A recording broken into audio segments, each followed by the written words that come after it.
یہ اللہ رب العزت نے بتلایا ہے، جو اس بات کو پسند کرتے ہیں کہ وہ ایمان والوں میں بے حیائی کو فروغ دیں، جو اس بات کو پسند کرتے ہیں کہ اہل ایمان میں بے حیائی کو فروغ دیں، ان کے لیے دردناک عذاب ہے، دنیا میں بھی آخرت میں بھی۔ جب یہ قرآن کی آیت اتری تھی تو مدینہ کا منورہ کا ایک محدود معاشرہ، محدود سوسائٹی، ایک مخصوص واقعہ، لیکن اس قرآن کی آیت کی تفسیر بہت وسیع۔ اگر آج کی دنیا دیکھی جائے، آج کی صحافت، آج کا ٹیلی ویژن، آج کا لٹریچر، آج کے میڈیا اور آج کے تعلیمی اداروں کا نظام تعلیم دیکھا جائے تو قرآن کی یہ تفسیر کھل کے سامنے آ گئی۔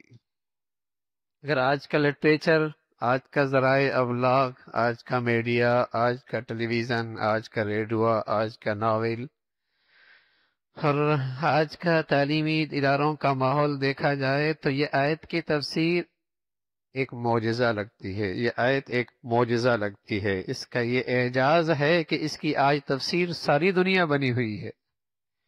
ان الذین یحبون ان تشیع الفاحشہ، جو لوگ اس بات کو پسند کرتے ہیں کہ ایمان والوں میں وہ بے حیائی کو فروغ دیں۔ جب یہ آیت اتری تھی تو ایمان والوں نے بن دیکھے اس آیت پہ ایمان لایا تھا، بن دیکھے۔ ایک مخصوص واقعہ تھا لیکن اس کی تفسیر اس سے زیادہ وسعت رکھتی تھی۔ بن دیکھے اس آیت پر ایمان لایا، لیکن اب تو ہر گھر، ہر سوسائٹی، ہر بازار، ہر گلی، ہر گلی کوچہ اس آیت کی تفسیر بنا ہوا ہے کہ قومی سیاست کے جلسے ہوں اور بدقسمتی سے نام نہاد مذہبی مجالس ہوں، وہاں بھی بے حیائی کو فروغ دینے کی شکلیں اختیار کی جائیں۔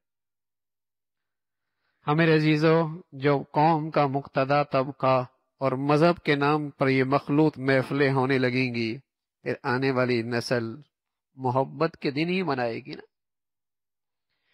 پھر اس نئی نسل کے اسکول کالجوں میں، یونیورسٹیوں میں محبت کے دن ہی منائے جائیں گے، حرام محبت۔ اور پھر اسے روز بروز فروغ دیا جائے گا ذرائع ابلاغ کے ذریعے۔ ان الذین یحبون ان تشیع الفاحشہ فی الذین آمنوا لهم عذاب علیم، کہ مسلمان معاشرے میں بے حیائی کو فروغ دینے والا یہ مسلمان معاشرے کا دشمن ہے، یہ اسلامی سوسائٹی کا دشمن ہے، بلکہ سچ ہے یہ مسلمانوں کی ازواجی زندگی کا دشمن ہے، مسلمانوں کے خاندانی استحکام کا دشمن ہے۔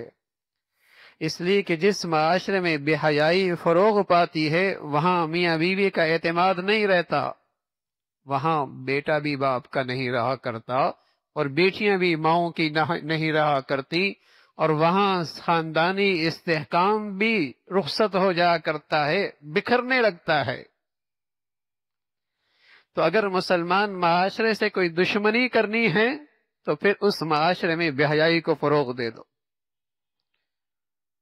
اگر مسلمان معاشرے کو تباہ کرنا ہے، ان کے گھروں کی زندگیوں کو، ان کے خاندانوں کو، ان کی نسلوں کو، ان میں بے حیائی کو فروغ دے دو۔